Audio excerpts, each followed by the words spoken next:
let's move on to, what did you say in last week's pod? Matters more mundane. I think that's a good way of describing this. Stephen Kenny's Ireland. Why are we always having a referendum about his future after these games, Sean? Can you tell me that, please?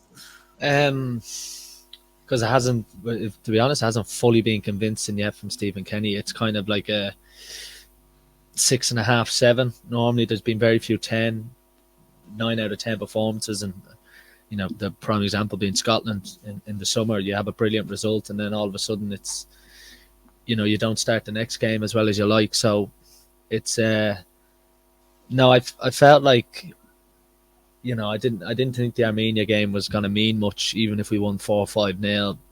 Particularly having watched the first 10 minutes when you saw what Armenia were going to be like, and you saw what their keeper was going to be like. How we didn't test him out more is really frustrating. But I think it was more what happened after the game for me. It was more what Stephen Kenny came out and said, or what he didn't say.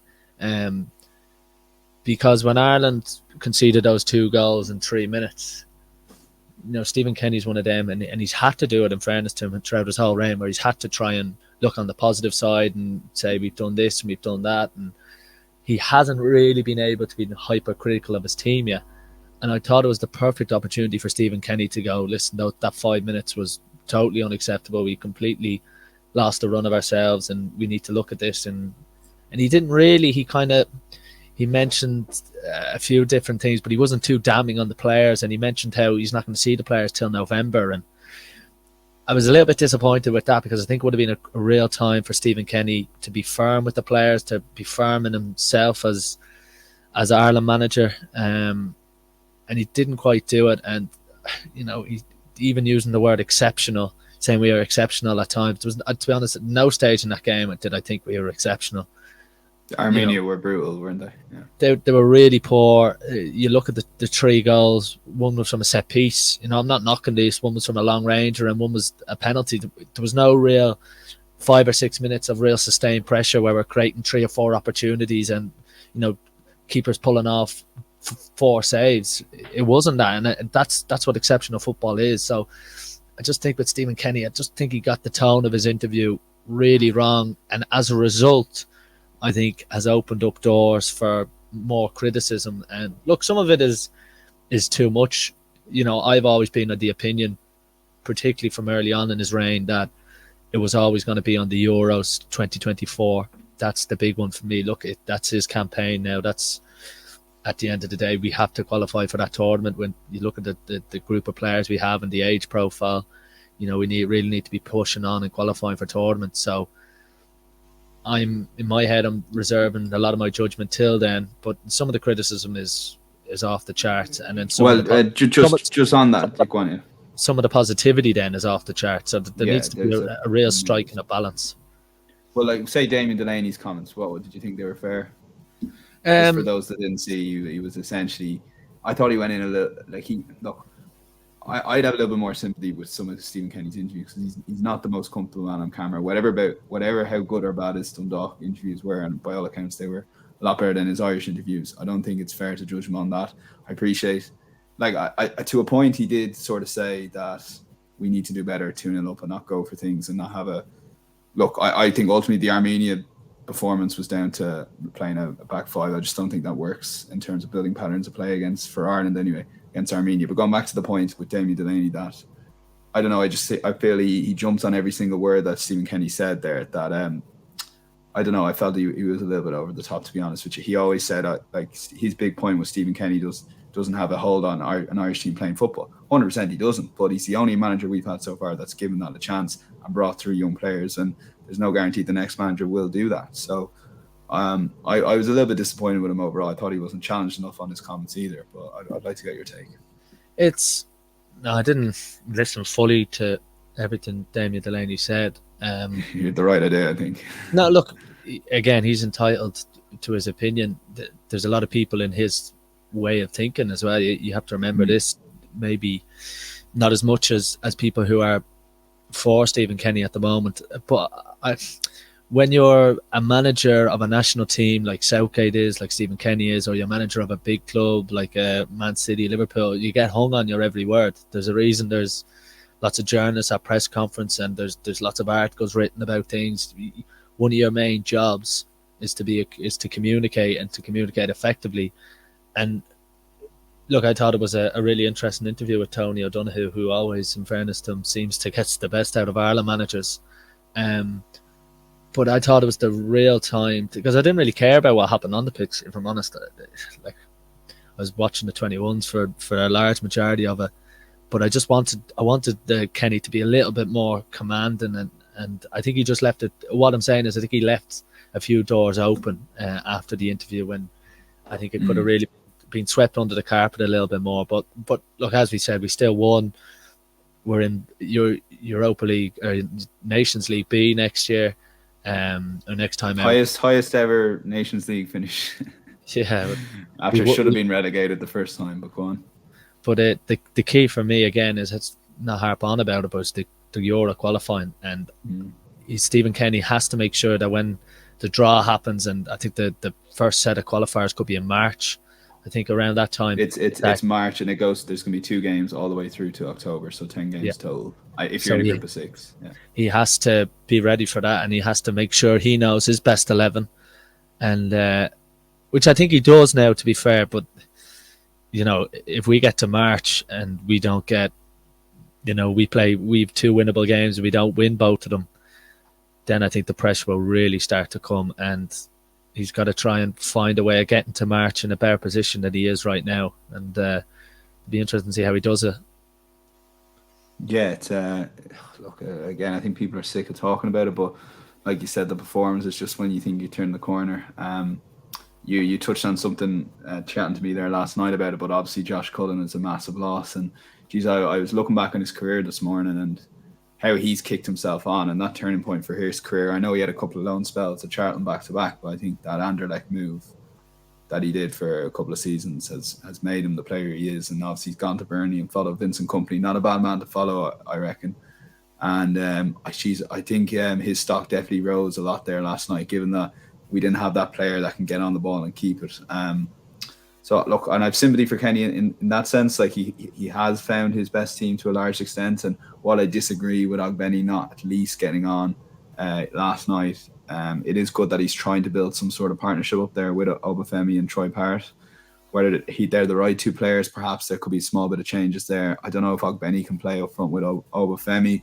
Maybe Troy has to be there, just given the type of player he is, the way he can kind of drop back a little bit at times.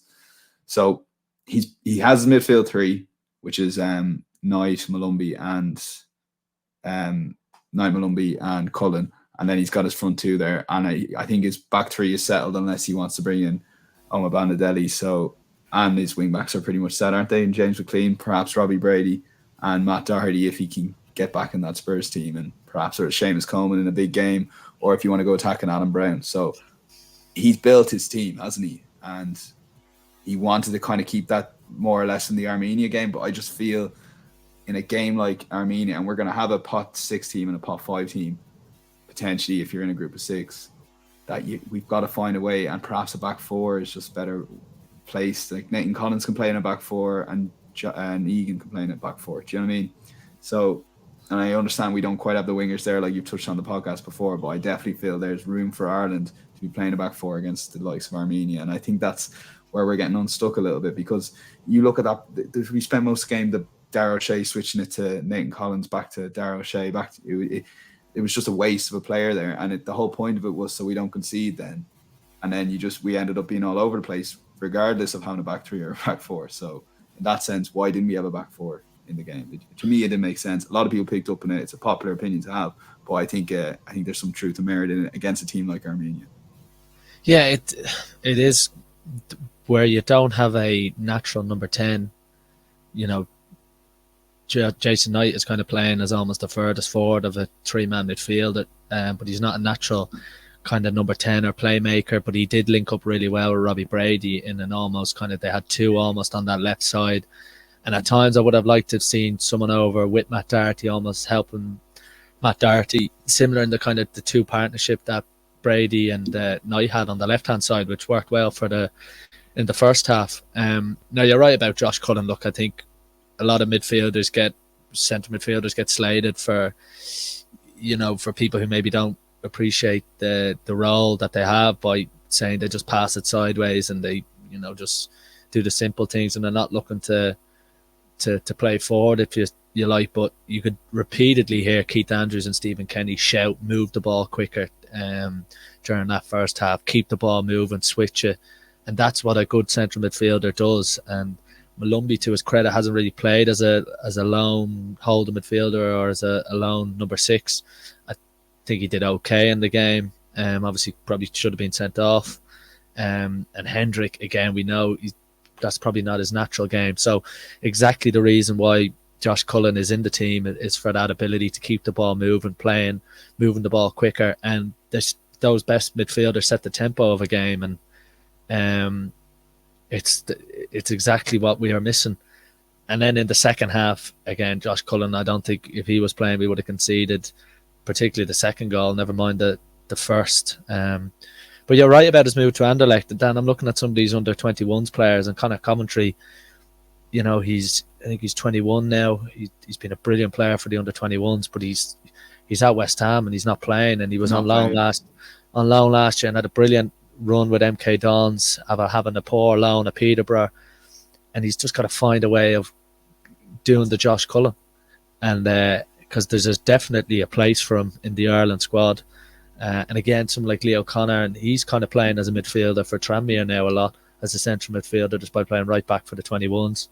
And you just want to see these players take the next step. Aaron Connolly's one who's gone out on loan to Italy, seems to have kind of found a hunger back for the game. And Josh Cullen's a prime example, and he's one of the best players in the Championship now, playing for Burnley in central midfield. So it's a really important position for Ireland now, Josh Cullen, and he's fastly becoming one of our most important players. And I think yesterday was a perfect example of that. Look, on the 5 at the back, I think the only saving grace for Stephen Kenny, what I would say, is we don't have any natural, like Matt Doherty's a wing back, he's not necessarily a right full back, and we don't necessarily have a left back either. We've got Brady and McLean, who are probably more used to playing left wing back. You're right.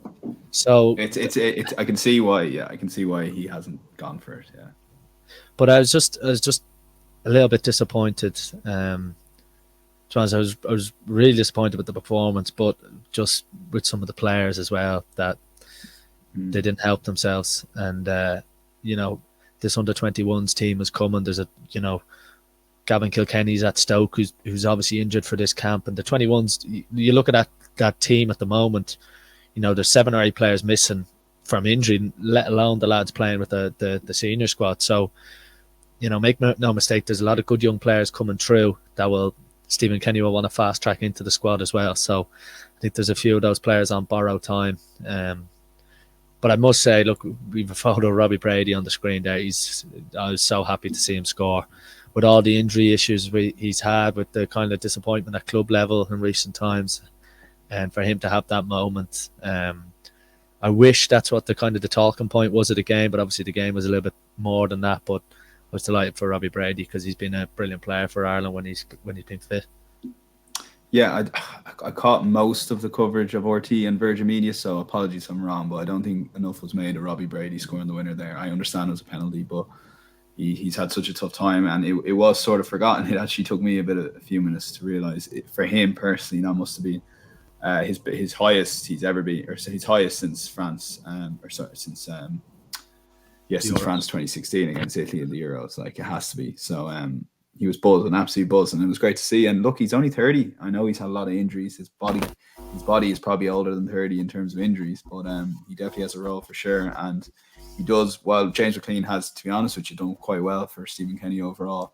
Robbie Brady has that delivery, and if he can get the defensive part of his game at left wing back, there's no reason why he can't slot in there, because it's probably just between him and McLean and that left wing back, as far as I can see, because Enda Stevens just hasn't done it for Ireland, really.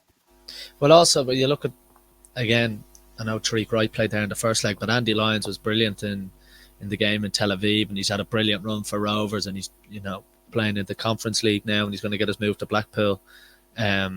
Yes, that comes in January, if I'm not mistaken. So yeah, January. He's someone that can play right back, or right wing back, or left wing back, or whatever. So it's he's someone again that you'd be hoping will be pushing on in 12, 15 months. But at the moment, yeah, you've got Brady and McLean there, and as I said, it was delight for Brady, and his set piece was, I think, missed in Scotland. I know he scored from a set piece, but it was all kind of from the second or third phase.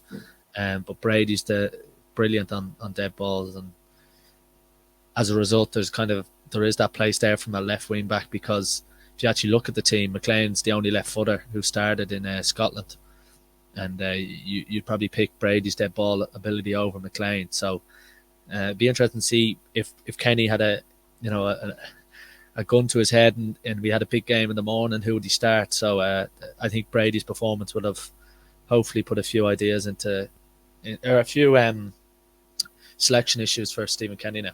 Yeah,